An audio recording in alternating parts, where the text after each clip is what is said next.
চোখের চিকিৎসা করাতে অভিষেক বন্দ্যোপাধ্যায়কে বিদেশে যাওয়ার পারমিশন দিয়েছে সুপ্রিম কোর্ট। এ নিয়ে রাজনীতিতে চলছে জোর চর্চা। অভিষেক বন্দ্যোপাধ্যায় গত 2 মাস ধরে হাইকোর্ট সুপ্রিম কোর্ট করে গিয়েছেন। এই প্রসঙ্গে বিজেপি নেতা দিলীপ ঘোষ মর্নিং ওয়াকে বেরিয়ে ঠিক কি বলেছেন শোনাবো। কেস নিয়ে অভিষেক বন্দ্যোপাধ্যায় বিদেশ চলে গেলেন, আপনার কি ধারণা উনি কি আর ফিরবেন না? রহস্য তো আছেই, সেই জন্য বিদেশ যাওয়ার জন্য এত পিড়াপিড়ি চলছিল।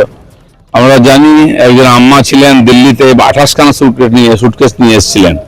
এখন এই সুটকেসের রহস্য কি আছে এটা তো আমরা বলতে পারবো না, ভবিষ্যতে হয়তো জানা যেতেও পারে।